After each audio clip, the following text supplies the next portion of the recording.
करते हैं, आज जो हम स्टार्ट कर रहे हैं दोस्तों, हम डैम्पिंग पढ़ रहे हैं। ठीक है, डैम्पिंग स्टार्ट करते हैं दोस्तों। डैम्पिंग होती क्या है?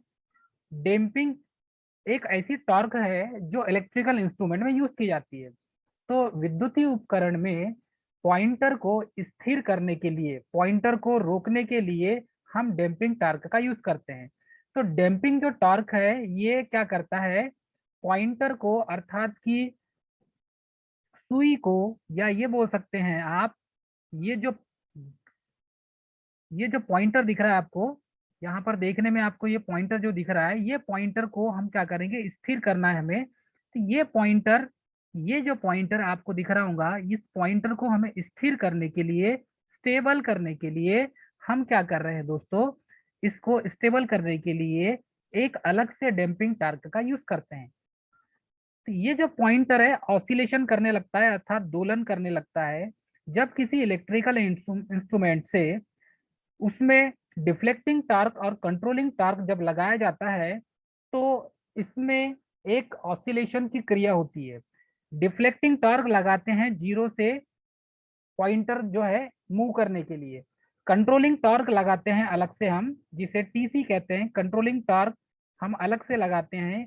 सेकेंड कंट्रोलिंग टॉर्क होता है, इसका यूज इसलिए करते हैं कि यह पॉइंटर क्या हो जाए? एक जगह स्थिर होने की कोशिश करे। ठीक है, मतलब रोकने के लिए उसे। तो इधर से हम डैम्पिंग टार लगाते हैं, सॉरी डिफ्लेक्टिंग टार लगाते हैं, और डिफ्लेक्टिंग टार जीरो से उसको मूव करने के लिए, फिर उसको कंट्रोलिंग टार्क लगाते हैं ताकि पॉइंटर स्थिर हो जाए। लेकिन वो अपनी जगह पर स्थिर तो होता है, लेकिन अपनी जगह पर दोलन करने लगता है, ऑसिलेशन करने लगता है। तो इसी ऑसिलेशन को हम दूर करने के लिए दोस्तों हम क्या करते हैं? अलग से एक टॉर्क लगाते हैं, और वो होता है डैम्पिंग टॉर्क दोस्तों। तो ऑसिलेशन को दूर करने के लिए, इसी दोलन को दूर करने के लिए, ऑसिलेशन को दूर करने के लिए अलग से डैम्पिंग टॉर्क लगाते हैं। यही डैम्पिंग टॉर्क क्या करता है? इस चुंबकीय सुई को, या मैग्नेटिक सुई को, या ये बोल सकते हैं पॉइंटर को एक जगह पर स्थिर करके रखता है। तो एक जगह पर स्थिर करके रखने के लिए हम क्या करते हैं? यहाँ पर डैम्पिंग टॉर्क का यूज करते हैं दोस्तों। ठीक है, डैम्पिंग टॉर्क क्लियर हो गया। डैम्पिंग टॉर्क मुख्यतः चार प्रकार के होते हैं, और ये चार प्रकार के डैम्पिंग टॉर्क कौन कौन से दोस्तों? ये हैं एयर डैम्पिंग, दूसरा है फ्लूइड फ्रिक्शन डैम्पिंग, थर्ड है eddy current damping, and fourth है इलेक्ट्रोमैग्नेटिक डैम्पिंग। तो फर्स्ट हमने देखा था एयर डैम्पिंग। एयर डैम्पिंग में हम क्या करते हैं दोस्तों? एयर के द्वारा, हवा के द्वारा, ठीक है, हवा के द्वारा हम डैम्पिंग की क्रिया को कंप्लीट करते हैं। तो इसमें ये पॉइंटर लगा हुआ है दोस्तों, और ये पॉइंटर के साथ साथ एक स्केल है, और इस स्केल में हमने देखो, ये स्केल है, ये पॉइंटर है, ये आपका पॉइंटर हो जाएगा दोस्तों, ये पॉइंटर है और ये स्केल है दोस्तों। ठीक है, ये एल्युमिनियम का पिस्टन है, एल्युमिनियम का बना हुआ पिस्टन है, और ये एयर चेम्बर है। इसे बोलते हैं एयर चेम्बर। क्या कहते हैं दोस्तों? Air chamber. तो इस एयर चेम्बर में पिस्टन लगा हुआ है। जब ये पिस्टन सक्शन और कंप्रेशन की क्रिया करेगा, तो ये पिस्टन एक प्रकार का, ये बाहरी जो इन्वॉल्व है, ये सिलेंडर का काम करेगा। ठीक है, एयर चेम्बर जिसे कहा गया है। तो ये बाहरी आउटर वाला सिलेंडर है, और अंदर एल्युमिनियम का पिस्टन लगा हुआ है दोस्तों। तो ये सक्शन की क्रिया करने के साथ साथ ये क्या करता है? डैम्पिंग, एयर डैम्पिंग की क्रिया करता है, जिसके कारण पॉइंटर अपनी जगह पर रुक जाता है। ठीक है, सेकंड हमने देखा था, सेकंड पॉइंट है दोस्तों, सेकंड पॉइंटर, सेकंड है fluid friction damping. Fluid friction damping ये भी हमने समझा दिया था। इसमें भी स्केल होगा, और जो पॉइंटर जिसके ऊपर लगा हुआ है, ठीक है, ये स्केल हो गया। ठीक है दोस्तों, अब ये जो पॉइंटर यहाँ पर भी हमने जो लगाया है, इस पॉइंटर को देखेंगे तो ये पॉइंटर क्या काम करता है? यहाँ से हमने टीडी लगाया, डिफ्लेक्टिंग फोर्स, इधर से लगाया हमने कंट्रोलिंग फोर्स टीसी। ठीक है दोस्तों, डिफ्लेक्टिंग फोर्स, और इधर से लगाया हमने कंट्रोलिंग फोर्स। तो TD is equal to TC होगा इसमें। लेकिन फिर भी ये जो है पॉइंटर अपनी जगह पर ऑसिलेट करने लगता है। तो ये इसका जो स्पिंडल है, इसे कहेंगे स्पिंडल। और इसी स्पिंडल को दोस्तों हम क्या करते हैं? यही स्पिंडल को हम एक फ्लूट के अंदर, ये एल्युमिनियम का ये वेन है, ब्लेड है, इसको वेन ब्लेड बोलते हैं एल्युमिनियम का। इस एल्युमिनियम के ब्लेड को दोस्तों हम क्या करते हैं? ये एल्युमिनियम का ब्लेड है, इस एल्युमिनियम के ब्लेड को हम ऑयल के अंदर डुबा कर रखते हैं। ये ऑयल है और ऑयल के अंदर इसको हमने क्या रखा है, डुबा कर रखा है दोस्तों। तो ऑयल के अंदर डुबा कर रखने से क्या होगा, ये जो स्पिंडल है, ये स्पिंडल इस पॉइंटर के साथ अटैच है, तो ये एक प्रकार की ब्रेकिंग का काम करेगा। एक प्रकार की क्या करेगा, ये ब्रेकिंग का काम करेगा। अर्थात कि ब्रेकिंग का काम किस टाइप से करेगा, यहाँ पर ऑयल है भरा हुआ है और ये विंस मतलब कि ये ब्लेड है, ये ब्लेड ऑयल में एक जगह स्थिर हो जाएगा। इस पर जब फोर्स अप्लाई होगा तो ऑयल क्या काम करेगा, यहाँ पर एज अ रजिस्टिविटी का काम करेगा दोस्तों। और आपका जो पॉइंटर जो है, वाइब्रेशन जो हो रहा है वो वाइब्रेशन करना बंद कर देगा। तो आप इस तरीके से समझ सकते हैं। ठीक है, आगे बढ़ेंगे। थर्ड है ईडी करेंट डैम्पिंग। तो ईडी करेंट डैम्पिंग थर्ड देखेंगे, ईडी करेंट डैम्पिंग। इसमें दोस्तों अक्सर क्या होता है ईडी करेंट डैम्पिंग में, कि इसमें ये बड़ी इफिशियंट मेथड होती है। जैसे फ्लूइड फ्रिक्शन डैम्पिंग में हमने देखा था, इस फ्लूइड फ्रिक्शन डैम्पिंग में क्या क्या देखा था हमने, चलो इसको थोड़ा सा रिवीजन कर लेते हैं। इसमें ऑयल के अंदर एल्युमिनियम के वेंस अर्थात ब्लेड लगे होते हैं, उसमें फ्लूइड फ्रिक्शन के कारण, उसमें फ्लूइड फ्रिक्शन के थ्रू या फ्लूइड फ्रिक्शन के कारण डैम्पिंग टॉर्क को प्रोड्यूस करते हैं दोस्तों। तो इसमें क्या होता है, इसमें अक्सर इंस्ट्रूमेंट को जो वर्टिकल में जब रखते हैं आप, तो वर्टिकल में रखते हैं तो इसमें एक क्रिम्पिंग की संभावना होती है। मतलब ये एक ऑयल में क्रिम्पिंग की संभावना होती है, उसको दूर किया जा सकता है ना। तो ये सबसे ज्यादा आप जो फ्लूइड फ्रिक्शन डैम्पिंग है, इस मेथड का यूज सबसे ज्यादा इलेक्ट्रोस्टैटिक इंस्ट्रूमेंट में किया जाता है। मोस्ट इंपॉर्टेंट पॉइंट दोस्तों यही पूछा जाता है एग्जाम में, कि फ्लूइड फ्रिक्शन डैम्पिंग का यूज कहाँ किया जाता है। तो फ्लूइड फ्रिक्शन डैम्पिंग का सबसे ज्यादा यूज करते हैं इलेक्ट्रोस्टैटिक इंस्ट्रूमेंट में, इलेक्ट्रोस्टैटिक इंस्ट्रूमेंट में। बाकी इंस्ट्रूमेंट में इसका यूज नहीं करते दोस्तों। सिर्फ एक ही इंस्ट्रूमेंट है, ओनली वन इंस्ट्रूमेंट, यही इंस्ट्रूमेंट में आप क्या करेंगे, फ्लूइड फ्रिक्शन डैम्पिंग का यूज करेंगे। और इसमें इंस्ट्रूमेंट को वर्टिकल रखते हैं, हमेशा याद रहे, इंस्ट्रूमेंट को इसमें क्या रखेंगे, हम वर्टिकल रखेंगे। यदि आप इंस्ट्रूमेंट को वर्टिकल नहीं रखेंगे तो फ्लूइड फ्रिक्शन डैम्पिंग काम नहीं करेगा दोस्तों। ठीक है, इस पॉइंट को आपको याद रखना है। अब देखेंगे नेक्स्ट ईडी करेंट डैम्पिंग। ठीक है दोस्तों, ईडी करेंट डैम्पिंग देखेंगे हम। ईडी करेंट डैम्पिंग में क्या होता है अक्सर, कि ईडी करेंट डैम्पिंग में भंवर धारा, जिसे एडी करंट कहते हैं, इसका यूज करते हैं दोस्तों हम। तो भंवर धारा का यूज कैसे करेंगे, चलो आइए देखते हैं हम। ईडी करंट डैम्पिंग में इसमें कंडक्टर के डिस्क को मूविंग सिस्टम में लगाते हैं दोस्तों। जो कंडक्टर का डिस्क होता है उसको मूविंग सिस्टम में कनेक्ट करते हैं। अर्थात ये देखिए, इसका डायग्राम इस टाइप से होगा दोस्तों। ये डायग्राम है इसका, इसमें ये स्केल है, स्केल के साथ ये स्पिंडल कनेक्ट है दोस्तों। ये हो जाएगा आपका स्केल, ये हो जाएगा स्पिंडल, स्पिंडल। ठीक है, और ये हो जाएगा, यहां से आपने अप्लाई किया टीडी, मतलब कि डिफ्लेक्शन टॉर्क। जब डिफ्लेक्शन टॉर्क प्रोड्यूस करेंगे तो ये जो पॉइंटर है आपका, इस पॉइंटर ये जीरो से क्या हो जाएगा, विक्षेप हो जाएगा इसका। और जीरो से जब विक्षेपित होगा तो ये 1 2 3 में कहीं पर भी आकर रुकेगा, जितना मान होगा उतना। तो ये आकर रुकेगा, तो इधर से फिर हम क्या करेंगे, कंट्रोलिंग टॉर्क अर्थात की टीसी लगाएंगे दोस्तों। कंट्रोलिंग टॉर्क टीसी का यूज करेंगे। तो कंट्रोलिंग टॉर्क यहाँ पर फिर क्या लगाएंगे, हम टीसी लगाएंगे दोस्तों। तो टीसी और टीडी ये दोनों क्या हो जाएंगे, इक्वल हो जाएंगे, तो अपना पॉइंटर यहाँ पर स्टैंड स्टिल कंडीशन में आ जाएगा। तो ये deflecting torque is equal to controlling torque. तो ये इस स्थिति में क्या हो जाएगा, आपका पॉइंटर रुक जाएगा। चलिए आइए इसको हम समझते हैं। इसमें क्या होता है दोस्तों, कि कंडक्टर के डिस्क को मूविंग सिस्टम में लगाएंगे। अब ये जो कंडक्टर का जो डिस्क है दोस्तों, ये मूविंग सिस्टम में हम इसको लगाएंगे। ये मूविंग सिस्टम है, ये एल्युमिनियम की डिस्क है दोस्तों। ये जो डिस्क दिख रही है आपको, ये एल्युमिनियम की डिस्क है। इसमें क्या करते हैं, ईडी करंट उत्पन्न करते हैं इस डिस्क में। और इस डिस्क में जब ईडी करंट उत्पन्न होता है, क्योंकि ये क्या है, मैग्नेट के कारण ही उत्पन्न होता है। तो ये जो परमानेंट मैग्नेट पीएम जो लिखा हुआ है दोस्तों, ये है परमानेंट मैग्नेट। और जब परमानेंट मैग्नेट के बीच में ये डिस्क रोटेट करेगी तो यहाँ पर फ्लक्स फाई क्रिएट होगा। और जब ये फ्लक्स फाई क्रिएट होगा दोस्तों, तो क्या हो जाएगा, ये जो स्पिंडल है जब फ्लक्स फाई क्रिएट करेगा तो यहाँ पर ईडी करेंट अर्थात भंवर धारा, जिसे हिंदी में कहते हैं भंवर धारा, ईडी करेंट को हिंदी में क्या कहते हैं, भंवर धारा। तो यहाँ पर भंवर धारा उत्पन्न होगी और ये भंवर धारा के कारण ये डिस्क में क्या हो जाएगा, इस डिस्क में मैग्नेटिक फील्ड के कारण ईडी करंट उत्पन्न होगा।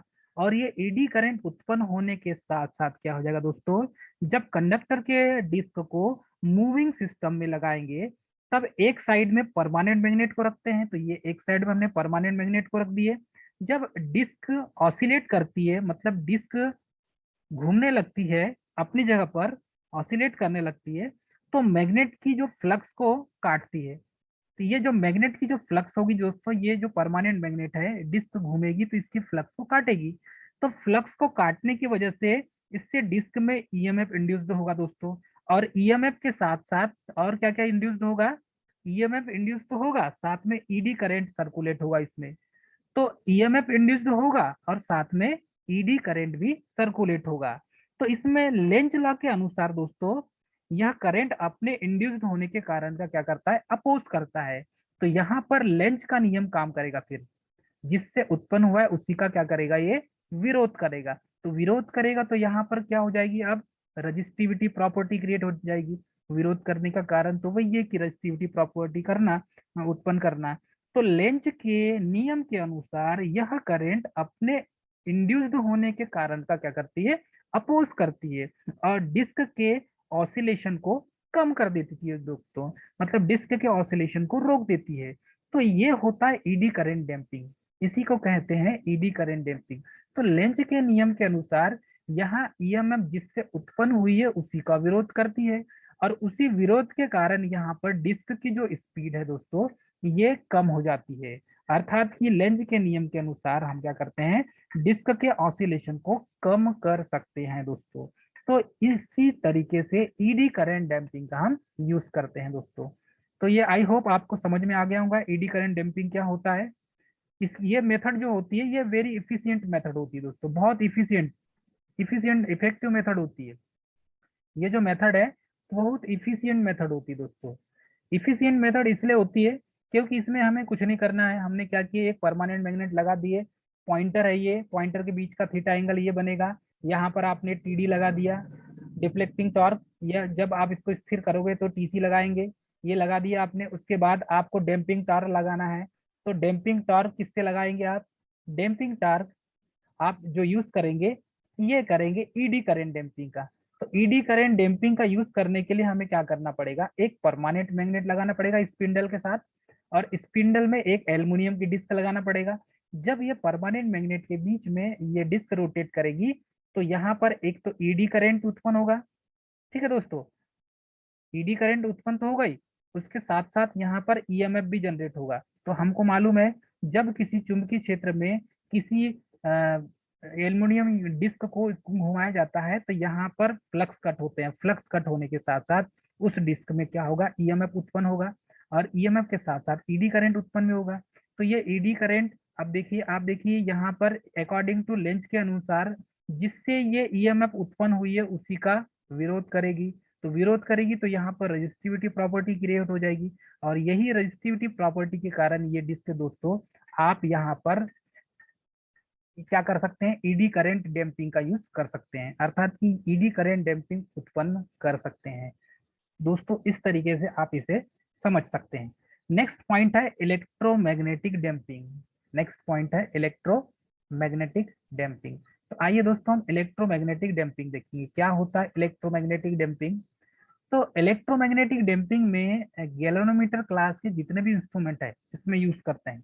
इलेक्ट्रोमैग्नेटिक डैम्पिंग जो है वो गैल्वेनोमीटर क्लास के इंस्ट्रूमेंट में यूज किया जाता है। ये बेसिक पॉइंट है इसका स्टूडेंट। पहला पॉइंट तो यही बनता है कि इलेक्ट्रोमैग्नेटिक जो डैम्पिंग है इसका यूज कहाँ करते हैं, तो इसका यूज करते हैं गैल्वेनोमीटर क्लास के इंस्ट्रूमेंट में। मैग्नेटिक फील्ड में किसी भी मूविंग कॉइल को रखने में, यदि कोई भी मैग्नेटिक फील्ड होगा उसमें किसी भी मूविंग कॉइल को रखते हैं तो जब कॉइल को मैग्नेटिक फील्ड में जब कोई भी कॉइल मैग्नेटिक फील्ड में ऑसिलेट करती है तो उसमें क्या हो जाएगा, इंड्यूस्ड होगा ईएमएफ। अब इसी ईएमएफ जो इंड्यूस्ड हुआ है, इसी का काम, इसी को देखेंगे हम। तो जब कॉइल, किसी भी कॉइल में मैग्नेटिक फील्ड में उसे रखा जाता है और वो ऑसिलेट करने रखती है, तो उसमें ईएमएफ इंड्यूस्ड होता है। ऑसिलेट करने का मतलब ही होता है दोलन करना या मूव होना या घूमना। तो उसमें कॉइल में क्या होता है, करंट सर्कुलेट होती है दोस्तों, क्योंकि ईएमएफ इंड्यूस्ड होगा तो करंट सर्कुलेट तो होगी, स्वाभाविक सी बात है। और जब करंट सर्कुलेट होती है दोस्तों, तो यह करंट मैग्नेटिक फील्ड को इंटरेक्ट करती है। तो ये जो करंट होती है सर्कुलेट होने के कारण मैग्नेटिक फील्ड को इंटरेक्ट करती है दोस्तों। तो जब मैग्नेटिक फील्ड को इंटरेक्ट करेगी तो इसमें डैम्पिंग टॉर्क प्रोड्यूस होगा। मैग्नेटिक फील्ड को इंटरेक्ट करेगी तो इसमें क्या हो जाएगा, डैम्पिंग टॉर्क प्रोड्यूस होगा दोस्तों। और ये जो डैम्पिंग टॉर्क होगा यही इलेक्ट्रोमैग्नेटिक डैम्पिंग के रूप में जाना जाता है। तो और यह कॉइल के क्या है, ऑसिलेशन को क्या करती है, अपोज करती है। तो ये जो डैम्पिंग टॉर्क प्रोड्यूस करने का कारण यही है, किसी भी चुंबकीय क्षेत्र में किसी कंडक्टर को आप रोटेट कराते हैं तो उसमें ईएमएफ इंड्यूस्ड होता है दोस्तों। और वही ईएमएफ क्या करता है, आपस में उसी में फिर उस ईएमएफ के कारण उसमें करंट सर्कुलेट होने लगती है, आई करंट फ्लो होने लगेगी। जब उसमें करंट फ्लो होने लगेगी तो उसमें डैम्पिंग टॉर्क भी उत्पन्न होगा और यह कॉइल के ऑसिलेशन को क्या करेगा, अपोज करेगा। इस तरीके से हम क्या कर सकते हैं, पॉइंटर में जो ऑसिलेशन हो रहा है, पॉइंटर में जो दोलन हो रहा है दोस्तों, उसको हम दूर कर सकते हैं। पॉइंटर में जो ऑसिलेशन हो रहा है उसे हम क्या कर सकते हैं, दूर कर सकते हैं। तो इस तरीके से हम दूर कर सकते हैं दोस्तों। मेन तो रीजन यही है, हमारा यहाँ हमारा काम है कि इलेक्ट्रोमैग्नेटिक डैम्पिंग का यूज करना। तो इलेक्ट्रोमैग्नेटिक डैम्पिंग का यूज करने का हमारा कारण यही है कि इससे पॉइंटर में जो ऑसिलेशन हो रहा है, ये पॉइंटर है दोस्तों, इस पॉइंटर में जो ऑसिलेशन हो रहा है इसी पॉइंटर को हमें क्या करना है, स्थिर करना है। और इस पॉइंटर को स्थिर करने के लिए हमने डैम्पिंग टॉर्क का यूज किया है। तो डैम्पिंग टॉर्क अलग अलग टाइप के होते हैं, उनमें से लास्ट वाला जो टाइप है वो टाइप है इलेक्ट्रोमैग्नेटिक डैम्पिंग। और इलेक्ट्रोमैग्नेटिक डैम्पिंग कैसे लगाया जाता है, तो किसी भी चुंबकीय क्षेत्र में किसी कंडक्टर को आप क्या करेंगे, ऑसिलेट करेंगे या घुमाएंगे या मूव करेंगे, तो उसमें ईएमएफ इंड्यूस्ड होता है। और ईएमएफ इंड्यूस्ड होने के कारण उसमें करंट सर्कुलेट होगी। तो करंट जब सर्कुलेट होगी तो दोस्तों ये क्या करेगा, यहाँ पर अकॉर्डिंग टू लेंज लॉ के अनुसार इसमें ये क्या करेगा, जिससे उत्पन्न हुआ है उसी का विरोध करेगा दोस्तों। और जिससे उत्पन्न हुआ उसी का अपोज करती है, इसके कारण यहाँ पर डैम्पिंग टॉर्क क्रिएट होता है। अब इसे समझने के लिए दोस्तों हम आइए इसका एक डायग्राम देखते हैं, इस डायग्राम के अनुसार इसको समझेंगे। ये हो जाएगा एन और एस दो पोल। अब इस किसी चुंबकीय क्षेत्र में किसी कंडक्टर को हम रोटेट करेंगे तो ये एस और ये एन पोल हो गया दोस्तों। ये पोल है एन और एस पोल, इसे कहते हैं फ्लैट पोल। इसे कहा जाता है, फ्लैट पोल। अब ये फ्लैट पोल है, इस चुंबकीय क्षेत्र में किसी कंडक्टर को रखा गया है दोस्तों। ये कंडक्टर के रूट मैग्नेटिक फ्लक्स का, मैग्नेटिक फील्ड का डायरेक्शन है। अब ये फ्लक्स के अंदर किसी कंडक्टर को रोटेट किया जा रहा है। तो ये कंडक्टर है दोस्तों और इस कंडक्टर को क्या कर रहे हैं, हम यहाँ पर मूव कर रहे हैं, घुमा रहे हैं, कंडक्टर को घुमा रहे हैं। तो जब किसी कंडक्टर को किसी चुंबकीय क्षेत्र में घुमाते हैं तो उसमें क्या होता है, ईएमएफ इंड्यूस्ड होता है दोस्तों। तो इस कंडक्टर में इलेक्ट्रोमोटिव फोर्स उत्पन्न होगा, ईएमएफ इंड्यूस्ड होगा। तो ये जो ईएमएफ इंड्यूस्ड होगा तो इसके कारण कुछ पॉइंट जो है हम इलेक्ट्रोमैग्नेटिक डैम्पिंग के कारण देखेंगे। तो जब रेजिस्टेंस का मान हम बढ़ाते हैं तो डैम्पिंग टॉर्क क्या हो जाता है, कम हो जाता है। जब आप रेजिस्टेंस को बढ़ाएंगे तो डैम्पिंग टॉर्क कम हो जाएगा। लेकिन जब आप रेजिस्टेंस को कम करते हैं तो डैम्पिंग टॉर्क बढ़ जाता है। तो यहाँ पर हम क्या करेंगे, रेजिस्टेंस का मान कम करेंगे दोस्तों। जब रेजिस्टेंस का मान कम हो जाएगा तो ऑब्वियसली है डैम्पिंग टॉर्क जो है वो बढ़ जाएगा, रेजिस्टेंस को कम करेंगे तो इसका जो पॉइंटर होता है दोस्तों वो एल्युमिनियम का बना होता है, ताकि इसमें मैग्नेटिक फील्ड का कोई इफेक्ट ना पड़े। पॉइंटर जो होता है वो किसका बना होता है, एल्युमिनियम का बना होता है, ताकि मैग्नेटिक फील्ड का कोई इफेक्ट ना पड़े। और जो स्प्रिंग होती है, ये स्प्रिंग होती है फास्फर ब्रॉन्ज की बनी हुई, स्प्रिंग बनी होती है फास्फर ब्रॉन्ज की दोस्तों। तो फास्फर ब्रॉन्ज की बनाने का उसका भी एक उद्देश्य है, वही रीजन है दोस्तों कि फास्फर ब्रॉन्ज की इसलिए बनाते हैं कि चुंबकीय क्षेत्र में यदि फास्फर ब्रॉन्ज की कोई स्प्रिंग होगी तो उसमें चुंबकीय क्षेत्र का कोई इफेक्ट नहीं पड़ता। तो ये जो स्प्रिंग है, ये स्प्रिंग फास्फर ब्रॉन्ज की बनी होती है। ये जो स्प्रिंग है ये मैग्नेटिक फील्ड में आसपास रखी होगी तो इस पर कोई इफेक्ट नहीं पड़ेगा। मैग्नेटिक फील्ड में इसका कोई इफेक्ट नहीं पड़ेगा दोस्तों। ये मेन पॉइंट इसका यही है। वैसे ही एल्युमिनियम के डिस्क पॉइंटर जो बनाई जाती है वो एल्युमिनियम की बनाई जाती है और इसका भी कोई इफेक्ट नहीं पड़ता दोस्तों। ठीक है, इस पर भी कोई इफेक्ट ना पड़े इसलिए हम पॉइंटर को एल्युमिनियम की बनाते हैं और स्प्रिंग को फास्फोर ब्रांच की बनाते हैं। ठीक है, इफेक्टिवनेस को खत्म करने के लिए। अब ये तो हो गए डैम्पिंग टॉर्क। और डैम्पिंग टॉर्क जो है हम उत्पन्न करते हैं चार प्रकार से। और चार प्रकार की वो कौन कौन से हैं दोस्तों? तो वो है एयर डैम्पिंग, हमने एयर डैम्पिंग पढ़ा, फर्स्ट पॉइंट। सेकंड पढ़ा दोस्तों हमने fluid fraction damping. Air damping में हमने पिस्टन और सिलेंडर का यूज किए थे। फ्लूइड फ्रैक्शन में दोस्तों हमने विंस मतलब कि ब्लेड का यूज किए थे। ऑयल के अंदर ब्लेड भरा, ऑयल के अंदर क्या था, ब्लेड स्पिंडल से लगा था। थर्ड है ईडी करंट डैम्पिंग। और ईडी करंट डैम्पिंग जब किसी चुंबकीय क्षेत्र में किसी कंडक्टर को रोटेट करते हैं तो उसमें क्या होता है, ईएमएफ इंड्यूस्ड होता है।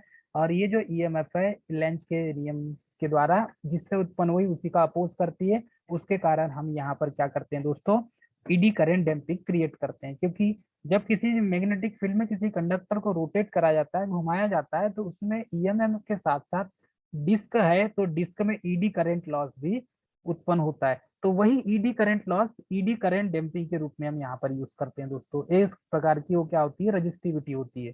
ठीक है, क्योंकि ये डिस्क है तो डिस्क में ईडी करंट उत्पन्न होगा ही। तो ईडी करंट सर्कुलेट होती तो जिससे उत्पन्न हुई उसी का विरोध करेगी, तो वो एक रजिस्टिविटी का काम करती है।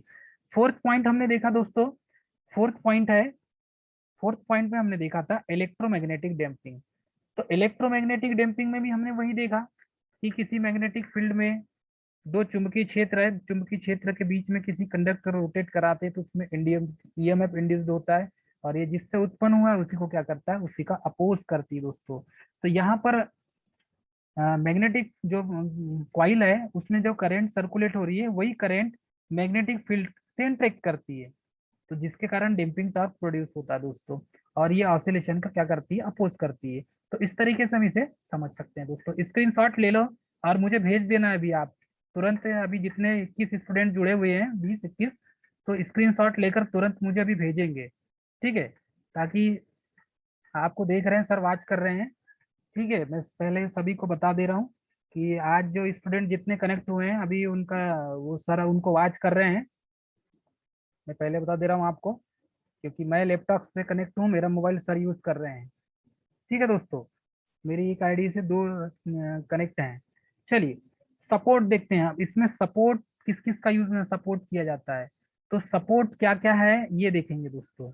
चलिए, हमने डैम्पिंग टॉर्क देख लिया। सपोर्ट क्या होता है, सस्पेंशन के लिए अपर और लोअर दो केस होते हैं। सपोर्ट जैसे टावर को सपोर्ट देने के लिए हम अलग से स्टे वायर का यूज करते हैं, वैसे ही इलेक्ट्रिकल इंस्ट्रूमेंट में भी इंस्ट्रूमेंट के अंदर जो आवश्यकता होती है वो सपोर्ट के भी आवश्यकता होती है उसमें। और सस्पेंशन के लिए एक अपर केस और लोअर केस का यूज करते हैं। एक्सपेक्ट लेवलिंग की आवश्यकता होती है हमें, मतलब कि ये बोल सकते हैं लेवल मिलाने के लिए सपोर्ट की आवश्यकता होती है। और जैसे कि इसका यूज कहाँ कहाँ किया जाता है ये बताएंगे आपको। तो ये लेबोरेटरीज, जितने लेबोरेटरीज की क्लास जो होती है उसमें जो इंस्ट्रूमेंट यूज करते हैं उसमें सबसे ज्यादा यूज किया जाता है दोस्तों। ठीक है, तो इसमें लो फ्रैक्शन और हाई सेंसिटिविटी फ्रैक्शन की रिक्वायरमेंट होती है। अब ये सपोर्ट की या सस्पेंशन की जरूरत क्यों पड़ती है, तो सपोर्ट में अलग अलग टाइप होते हैं दोस्तों। सपोर्ट में कौन कौन से टाइप हैं, पहला मैं बताना चाहूंगा सस्पेंशन। सपोर्ट में अलग अलग टाइप होते हैं इसके। सपोर्ट वायर जो होता है उसमें फर्स्ट टाइप होता है, एक तो हो गया सस्पेंशन, सस्पेंशन दोस्तों। सेकंड होता है tart suspension, TAUT, tart suspension. Suspension. Third होता है दोस्तों पायोट या जीवेल। पायोट या जीवेल, थर्ड में होता है पायोट या जीवेल। ये सपोर्ट की आवश्यकता होती है, पायोट, पायोट या जीवेल, इसकी भी आवश्यकता होती है हमें। फोर्थ में होता है दोस्तों हमें टार्क वेट। तो बेसिकली तीन सपोर्ट को हम पढ़ते हैं इलेक्ट्रिकल इंस्ट्रूमेंट में। तो पहला होता है दोस्तों फर्स्ट सस्पेंशन। हमें सस्पेंशन की आवश्यकता बहुत जरूरी है, क्योंकि लो फ्रिक्शन और हाई सेंसिटिविटी रिक्वायरमेंट के लिए, जहां पर सस्पेंशन बिल्कुल जो है, सस्पेंशन जो है वो हाई सेंसिटिविटी के लिए रिक्वायरमेंट हो, तो वहां पर लो फ्रिक्शन और हाई सस्पेंशन के लिए हम क्या करते हैं, सस्पेंशन के लिए अपर केस और लोअर केस में यूज करते हैं। चलिए अब इसके बारे में थोड़ा सा अच्छे से हम समझेंगे। तो यहाँ देखते हैं सस्पेंशन क्या होता है, इस डायग्राम से समझेंगे दोस्तों कि सस्पेंशन क्या होता है। देखिए ये एक प्रकार का तार है, इसको कहते हैं upper suspension strip of conduction phosphor bronze का। तो ये फास्फर ब्रांच का बना होता है और ये इसमें करंट सर्कुलेट होती है दोस्तों। तो आई करंट इस सस्पेंशन के कारण, अपर सस्पेंशन के कारण फ्लो हो रही है। मतलब करंट जो सर्कुलेट होगी दोस्तों किसी चुंबकीय क्षेत्र में किसी कंडक्टर के साथ, ऊपर जो लगा हुआ है ये फास्फर ब्रांच का बना हुआ, ठीक है, ये होगा अपर सस्पेंशन। और नीचे जो लगा हुआ है दोस्तों ये हो जाएगा लोअर सस्पेंशन। नीचे जो लगा है ये हो जाएगा लोअर सस्पेंशन। तो ये जो लाइन हो जाएगी ये अपर सस्पेंशन की हो जाएगी, और ये किसकी बनी होगी, फास्फर ब्रॉन्ज की। नीचे जो स्प्रिंग लगी है, ठीक है दोस्तों, ये नीचे जो स्प्रिंग लगी है ये स्प्रिंग है, और ये जो स्प्रिंग है दोस्तों ये होगी लोअर सस्पेंशन। तो ये हो जाएगी लोअर सस्पेंशन। ऊपर वाला अपर सस्पेंशन, नीचे वाला लोअर सस्पेंशन, बीच में ये चुंबकीय क्षेत्र में एन और एस, ये जो पोल हैं, इस पोल के बीच में कॉइल लपेटी हुई है, इस कॉइल में करंट सर्कुलेट होगी दोस्तों। अब अपर सस्पेंशन क्या होता है, अपर सस्पेंशन को बेसिकली जो हम शो करते हैं या बनाते हैं जिससे बना होता है, तो वो रिबन का, कहीं पर आपको रिबन का जो है शेप में मिलेगा आपको। तो इसमें बेरिलियम, कॉपर या फास्फर ब्रॉन्ज का यूज करते हैं अपर सस्पेंशन बनाने के लिए। सपोर्ट के लिए जो अपर सस्पेंशन बनाते हैं उसमें बेरिलियम, कॉपर का या तो फिर फास्फर ब्रॉन्ज का यूज करते हैं दोस्तों। ठीक है, मैं बहुत डीप वाला पॉइंट अच्छे से आपको समझा रहा हूँ। तो रिबन शेप का होता है ये, बेरिलियम या कॉपर का, बेरिलियम कॉपर का बना होता है या फास्फर ब्रॉन्ज का बना होता है, ताकि चुंबकीय क्षेत्र में रखे जाने पर मैग्नेटिक फील्ड में इसका कोई इफेक्ट नहीं पड़ता। मैग्नेटिक फील्ड में बेरिलियम कॉपर पर कोई इफेक्ट नहीं पड़ता और फास्फर ब्रॉन्ज पर भी कोई इफेक्ट नहीं पड़ता दोस्तों। परमानेंट मैग्नेट हो चाहे टेम्परेरी मैग्नेट हो, इसमें इसका इफेक्ट नहीं पड़ता। लोअर सस्पेंशन जो बनाते हैं हम, ये कॉइल स्प्रिंग का बना होता है। ठीक है दोस्तों, तो ये कॉइल स्प्रिंग का बना होता है, मतलब ये भी फास्फर ब्रांच का बना होगा। स्प्रिंग किसका बना होता है, फास्फर ब्रांच का बना होता है दोस्तों। ठीक है, इसके बाद देखेंगे हम टॉर्क सस्पेंशन। टॉर्क सस्पेंशन जो है दोस्तों, इसमें ये गैल्वेनोमीटर क्लास की जो जितने भी इंस्ट्रूमेंट होते हैं, जो गैल्वेनोमीटर क्लास के इंस्ट्रूमेंट होंगे वहां पर टॉर्क सस्पेंशन का यूज करते हैं। सेकंड है टॉर्क सस्पेंशन।